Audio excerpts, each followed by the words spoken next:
ED के प्रदर्शन के सिलसिले में जो है वो मामला यही है कि राहुल गांधी और सोनिया गांधी के संदर्भ में नोटिस भेजा गया है। इस नोटिस को लेकर एक विशेष रिपोर्ट हमारे साथी ने तैयार की है। उस रिपोर्ट को आपसे साझा करेंगे, पर साथ ही समझने की कोशिश करेंगे। एक समन है, उस समन के अनुसार पेशी पर प्रस्तुत होकर अपना पक्ष रखने के स्थान पर कांग्रेस आखिर क्यों इसे प्रदर्शन के माध्यम से देश में मुद्दा बनाना चाहती है। पहले ये रिपोर्ट।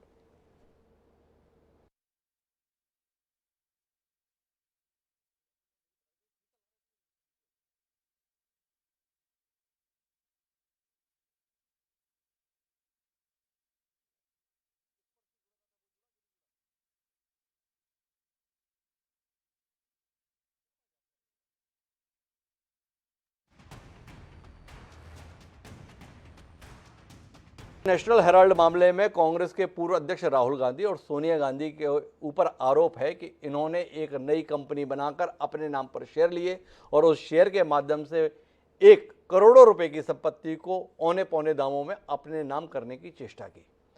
कांग्रेस का मानना है कि यह तानाशाही सरकार के द्वारा बौखला कर लिया गया फैसला है। जब से उदयपुर का चिंतन शिविर हुआ है और कांग्रेस एक नई ऊर्जा के साथ जनता के बीच जाने की तैयारी कर रही है, तो उसके चलते इस प्रकार का कदम उठाया गया है। कांग्रेस इसको जनता के बीच में ले जाना चाहती है। जनता के बीच में ले जाने के लिए ही रास्ता चुना गया है कि 13 तारीख को जब राहुल गांधी ईडी के दफ्तर में पहुंचे तो राहुल गांधी अकेले नहीं दिखने चाहिए। राहुल गांधी के साथ पूरी कांग्रेस है, कांग्रेस के तमाम नेता हैं। इसको जाहिर करने की कोशिश, इसलिए तमाम सांसदों को कहा गया है कि वह उस दिन दिल्ली में उपलब्ध रहें। तमाम सांसद मौजूद रहेंगे, तमाम बड़े पदाधिकारी रहेंगे। उन पदाधिकारियों के माध्यम से वहाँ पर प्रदर्शन करने के द्वारा देश को ये संदेश देने की कोशिश की जाएगी कि यह एक शुद्ध राजनीतिक मामला है, आर्थिक अपवंचन का मामला नहीं है, बल्कि वर्तमान में जो नरेंद्र मोदी के नेतृत्व की सरकार है वह विरोधी दल के नेताओं को येन केन प्रकार परेशान करना चाहती है, प्रताड़ित करना चाहती है। और इसीलिए गांधी परिवार, जिसकी प्रतिष्ठा देश के संदर्भ में रही है, गांधी नेहरू परिवार जिसने इस देश के लिए बहुत कुछ किया है, उसको इस तरीके से अपमानित करने की कोशिश की जा रही है। पहले सीबीआई के संदर्भ में आरोप लगते थे, अब ईडी के संदर्भ में एक नया औजार केंद्र सरकार के हाथ में आया है, जिसके माध्यम से चुन चुनकर लोगों को निशाना बनाया जाता है, चाहे वह चिदंबरम हो, चाहे वो शरद पवार हो, चाहे वो कोई अन्य हो। और उसी फहरिस्त में अब नया नाम राहुल गांधी, सोनिया गांधी के संदर्भ में। कांग्रेस का यह प्रदर्शन क्या वाकई जनता के बीच में यह विश्वास दिला पाएगा कि जो भी मामला है वो राजनीतिक रूप से प्रताड़ित करने का है, और वस्तुतः राहुल सोनिया के इस मामले में कोई गलती नहीं है, ये जानने में दिलचस्पी रहेगी।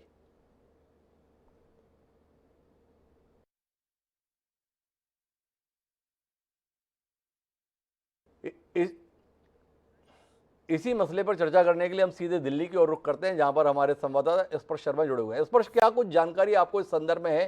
कांग्रेस 13 तारीख को तमाम नेताओं को तलब कर रही है, क्या बताना चाह रही है?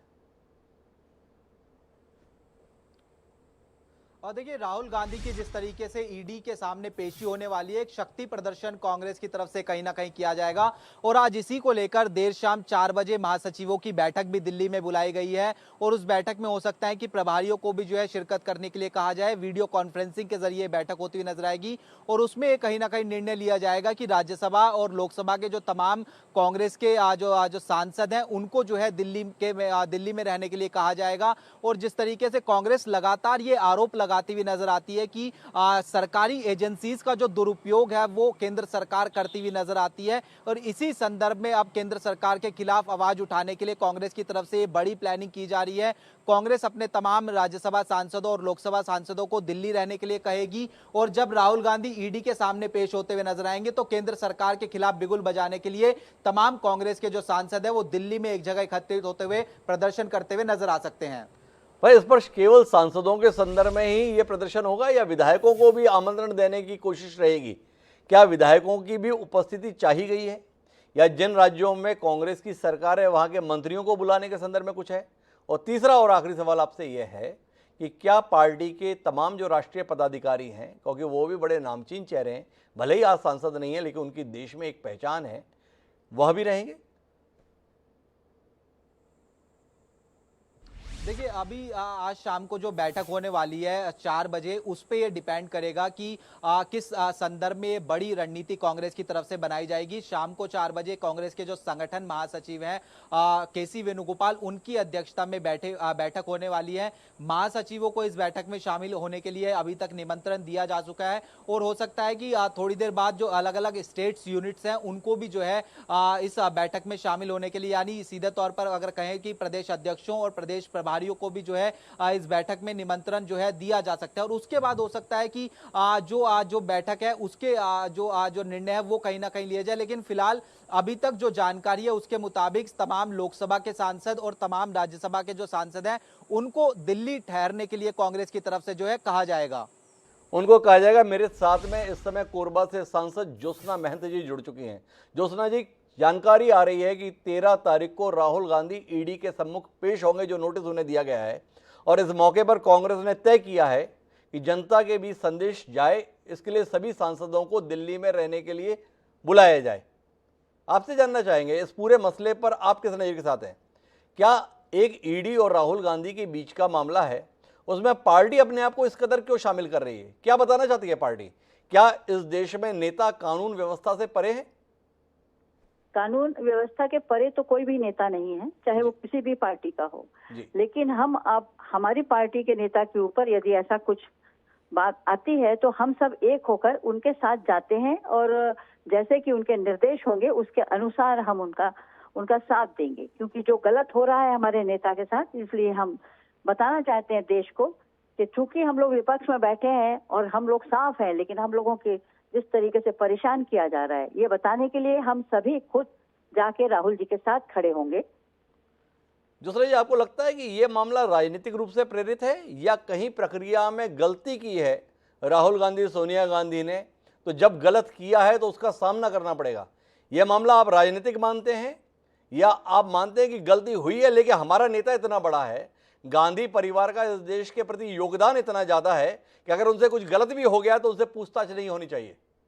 नहीं, बिल्कुल गलती है तो पूछताछ होनी चाहिए, लेकिन ये अभी क्यों हो रही है? ये राजनीतिक प्रेरणा बिल्कुल इससे प्रेरित है जी। ये हम लोग कहना चाह रहे हैं। यदि उन्होंने गलती की है तो ये चीज पहले क्यों नहीं ये कदम उठाया गया, ये अभी क्यों उठाया गया जी। और जब हमारा नेता साफ है तो हम लोग क्यों डरे? हमारी कांग्रेस और हमारे नेता सोनिया जी, राहुल जी साफ हैं, हम लोग किसी चीज का डर नहीं है और जब डर नहीं होता है तो हम सब एक हैं।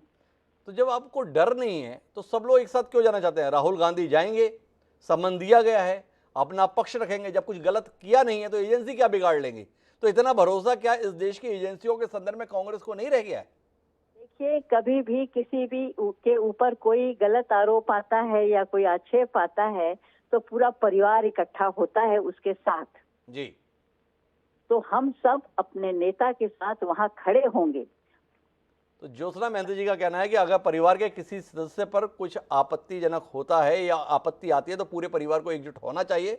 तो राहुल गांधी को अगर सम्मन दिया गया है तो इस प्रकार से सब एक साथ मौजूद रहकर संदेश देंगे कि हम इन परिस्थितियों में अपने नेता के साथ हैं। आपका बहुत बहुत धन्यवाद ज्योत्सना जी, आपसे जुड़ने के लिए। हमारे साथ में छत्तीसगढ़ प्रदेश कांग्रेस के अध्यक्ष मोहन मरकाम जी भी जुड़ गए। मोहन जी, आपसे जानना चाहते हैं, सोनिया गांधी राहुल गांधी को तलब किया गया है ईडी के द्वारा। सोनिया गांधी जी को आज प्रस्तुत होना था लेकिन कोरोना संक्रमित होने के कारण उन्होंने 3 हफ्ते का समय मांगा है, पर राहुल गांधी विदेश से आ चुके हैं और 13 तारीख को पेश होने जा रहे हैं। खबर यह है कि कांग्रेस इस मौके पर अपने तमाम सांसदों को दिल्ली बुला रही है ताकि यह संदेश जाए कि मसला केवल राहुल गांधी और ईडी का नहीं बल्कि कांग्रेस बनाम सत्ता पक्ष का है। आपकी पहली प्रतिक्रिया? मोहन मरकाम जी से हमारा संपर्क टूट गया है, लेकिन अब हम दूसरी खबर की ओर रुख करेंगे। दूसरी खबर भी हरियाणा